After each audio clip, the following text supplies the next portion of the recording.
இருக்குங்க. அதுதான் நான் இந்த படத்தை செலக்ட் பண்ணுறதுக்கான ஒரு காரணம். நான் வாழ்க்கையில் நான் நடக்கிற திசையை கரெக்டாக சரி செஞ்சு இன்னைக்கு உங்க முன்னாடி நிற்கிறதுக்கான காரணம். இன்னைக்கு நான் யங்ஸ்டர்ஸ் மட்டும் இல்லை, எல்டர்ஸ் எல்லார்கிட்டையும் சொல்கிற இதே விஷயம் தான். எல்லா விஷயத்துக்கும் ஒரு பாசிட்டிவ் இருக்குது. அந்த பாசிட்டிவை நீங்கள் கொஞ்ச நாள் தான் நீங்கள் தேடி நீங்களாக எடுக்கணுங்கிற ஒரு கட்டாயம் இருக்குது. அதுக்கப்புறம் அந்த பாசிட்டிவ் உங்களே தேடி வர ஆரம்பிக்கும். நீங்களும் அதை கரெக்டாக ரெக்கக்னைஸ் பண்ணுவீங்க. ஸோ இன்னைக்கு இந்த ஈவெண்ட்டோட பாசிட்டிவ் ஜென்ரலாக இன்னைக்கு 2024 ஒரு விஷயத்தை ஃபாஸ்ட்டாக பரப்பணும்னா இண்டஸ்ட்ரியில் மீடியாவில் எங்கள் எல்லாருக்குமே ஒரு ஒரு ஒரு ஃபோர்ஸ் பண்ணி ஏற்றுக்க வச்ச விஷயம் என்னன்னா, நெகட்டிவாக ஒரு விஷயம் இருக்குன்னா அது ரொம்ப ஃபாஸ்ட்டாக தீ மாதிரி பரவிடும். ஸோ அது தம்ப்நெயில்ஸ்லேருந்து ஹெட்லைன்ஸ்லேருந்து ஒரு ஈவெண்ட்டோட ஹைலைட்ஸ்லேருந்து எல்லாத்துக்குமே பார்த்தீங்கன்னா மேக்ஸிமம் நெகட்டிவ் விஷயங்கள் தான் ஃபாஸ்ட்டாக பரவுது. ஸோ அதுக்காக தேட ஆரம்பிச்சு இப்போ ஒரு விஷயம் நெகட்டிவாக இருக்குன்னா சார் இன்னமும் மிஸ்ஸிங்காக இருக்குல்லங்கிற நம்ம இறக்குற ஒரு நிலைமைக்கு வந்திருக்கோம். ஸோ நம்ம பாசிட்டிவை தேடி போவோம். ஸோ ஃபர்ஸ்ட் அண்ட் ஃபார்மோஸ்ட் இங்கே எங்களுக்காக வந்த மீடியா நண்பர்கள் எல்லாரும் டைமுக்கு வந்தாங்க, நாங்களும் டைமுக்கு வந்தோம்.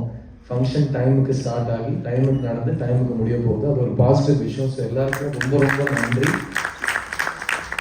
அப்புறமா இந்த ஃபங்க்ஷன் இவ்வளோ கிராண்டாக நடக்கிறதுக்கான நீங்கள் எல்லாருமே காரணமாக இருந்திருக்கீங்க. மிஸ்யூங்கிற படம் ஒரு ரொம்ப அழகான ரொம்ப பாசிட்டிவான ஒரு படம்.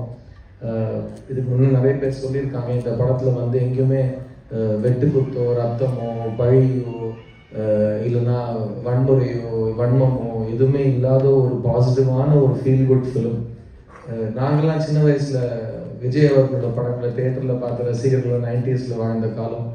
எல்லா படத்துலையும் சாங்ஸ் நல்லா இருக்கும், எல்லா படமும் கலர்ஃபுல்லாக இருக்கும், எல்லா படமும் நல்ல ஒரு பாசிட்டிவான ஒரு சோஷியல் கருத்தையோ ஒரு ஃபேமிலி கருத்தையோ நட்பு காதல் எல்லாத்துக்கும் எல்லாம் நல்ல குணங்களை பற்றி ஏற்றி காட்டுற கமர்ஷியல் பாணியில் எடுக்கப்பட்ட படங்கள் நாங்கள்லாம் பார்த்து வந்திருக்கோம். ஸோ இப்போ இந்த 90s கிட்ஸ் 2K கிட்ஸ்லாம் சொல்கிறாங்க, எனக்கு பெருசாக அதில் வித்தியாசம் தெரியாது. எனக்கு iPhone 16க்கும் iPhone 14க்கும் வித்தியாசம் தெரியாது. ஸோ 2K கிட்ஸ்க்கும் 90 கிட்ஸ்க்கும் எனக்கு சத்தியமாக வித்தியாசம் தெரியாது. ஸோ பட் இது 90s கிட்ஸ் இந்த படத்தில் கேரக்டர்ஸாக இருப்பாங்க, அது மட்டும் நான் புரிஞ்சுட்டு இருக்கேன். ஸோ வாசுதேவனுங்கிற கேரக்டர் ஒரு 90s கிட், அது மட்டும் நான் சஸ்திகா கிட்டையும் எல்லாம் இந்த சோஷியல் மீடியா ஜெயண்ட்ஸ் ராஷிகா ரங்கநாதங்களாம் எனக்கு நிறைய டியூஷன் எடுத்திருக்காங்க. ஸோ இந்த படம் 90s கிட்ஸோட கேரக்டர்ஸ் மெயினாக இருப்பாங்க இதில். அண்ட் இந்த படம் ராஜசேகர் சார் ஃபர்ஸ்ட் என்கிட்ட கதை சொல்கிறப்போ நான் கேட்டேன், என்ன கதை சொல்ல போறீங்க? லவ் ஸ்டோரி சொல்ல போறீங்க. எனக்கு லவ் ஸ்டோரி வேண்டாங்க, நான் 10 வருஷமா அந்த பக்கமே தலை வச்சு படிக்கல. ஏன்னா ஏன் கேட்டார், இல்லை சார் லவ் ஸ்டோரி பண்ணால் அது தெலுங்குல அது பண்ணி வேறு எந்த படமும் வராமல் எந்த படத்தை எடுத்தாலும் லவ் ஸ்டோரி தான் வந்துச்சு எனக்கு. ஸோ இந்த பையனால் இது மட்டும்தான் பண்ண முடியும்னு என்ன ஒரு நெருக்கடி பண்ணிட்டாங்க. அதுலேருந்து நான் லெட்டர் எழுதாமல் ஓடினவன் தான். இது வரைக்கும் திரும்ப காதல் பக்கமே வரல. காதல் சொல்லப்போது எப்படின்னா என்னோட out and out romantic comedy படம் நான் ஃபஸ்ட்டு தயாரித்த படங்கிறதுனால அதோட அதுக்கப்புறம் பண்ணலை. ஸோ நான் கதை சொல்லுங்கள் சார், மோஸ்ட்டாக நான் நோ தான் சொல்லுவேன் அப்படின்னு சொல்லிட்டு கதை கேட்டேன். அவர் கதை ஆரம்பிக்கிறப்போ, உங்களுக்கு உலகத்திலே பிடிக்காத ஒரு பொண்ணுக்கிட்ட நீங்கள் லவ் சொல்ல போகிறீங்க அப்படின்னாரு. உலகத்திலே பிடிக்காத பொண்ணுக்கு ஏன் லவ் சொல்ல போகிறேன்னு கேட்டேன். அங்கேருந்து தான் நரேஷன் ஸ்டார்ட் ஆச்சு. ஸோ கதை கேட்டதுக்கப்புறம் நான் அவர்கிட்ட சொன்னேன், ராஜசேகர் சார் இந்த படம் நல்லா இருக்கு, ஆனால் எனக்கு ஒரு சத்தியம் பண்ணி கொடுங்க, நீங்களும் நானும் பார்க்காத ஒரு படமாக நம்ம எடுப்போம்.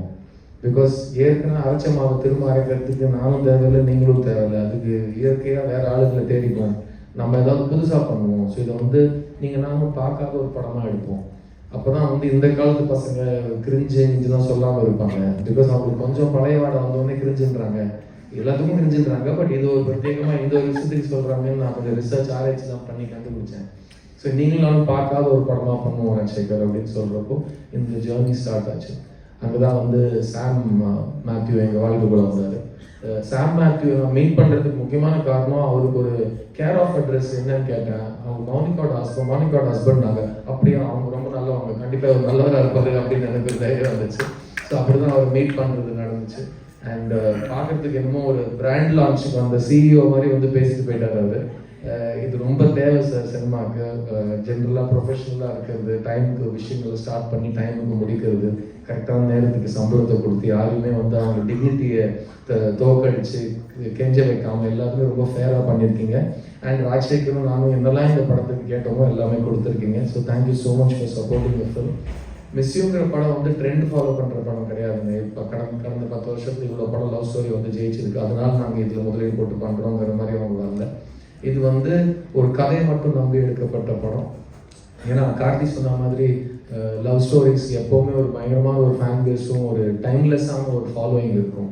அது எனக்கு தெரியும். பிகாஸ் நான் தெலுங்கு படம் நடிக்கிற காலத்தில் வந்து காலேஜ் பசங்கள்லாம் இப்போ கல்யாணம் ஆகி குழந்தைங்களை காலேஜ் அனுப்புகிற வயசுக்கு வந்திருக்காங்க.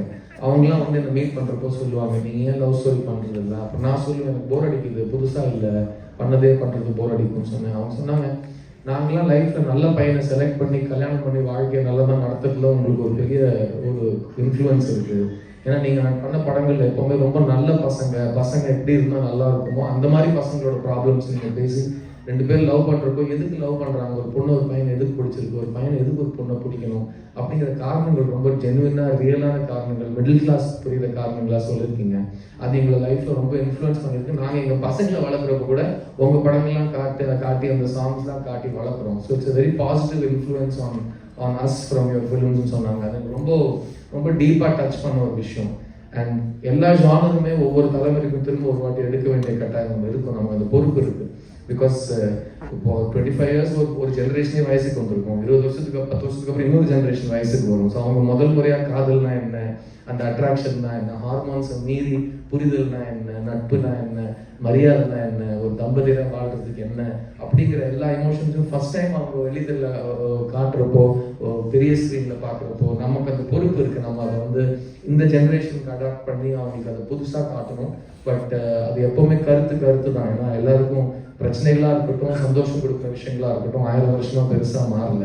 ஸோ அதை வந்து கரெக்டாக பேஸ் பண்ணி எழுத்தாளர்கள் அசோக் போன்ற, ராஜசேகர் போன்ற கதாசிரியர்கள் சேர்ந்து எழுதி ஒரு படத்தை வந்து கொண்டு வரப்போ அது ரொம்ப ஒரு பெரிய பொறுப்பாக நான் பார்க்குறேன். இது வந்து எழுத்துக்கு ரொம்ப முக்கியத்துவம் கொடுக்குற ஒரு படமாக இருக்கும். முக்கியமாக இது வந்து ரியாலிட்டியும் சம்மந்தப்பட்ட விஷயமா இருக்கும். ஆனால் சினிமாக்கான அழகும் இந்த படத்தில் இருக்கும். அதனால தான் ரெட் அண்ட் தைரியமாக இந்த படத்தை தியேட்டரில் உங்களை வந்து கூப்பிட்டு இந்த படத்தை காட்டுறாங்க. அண்ட் டிஸ்ட்ரிபியூட்டர்ஸ் ரெட் அண்ட் ரொம்ப ரொம்ப நன்றி சொல்லிக்கிறேன். மூர்த்தி சாராக இருக்கட்டும், ராஜாவாக இருக்கட்டும், அர்ஜுன்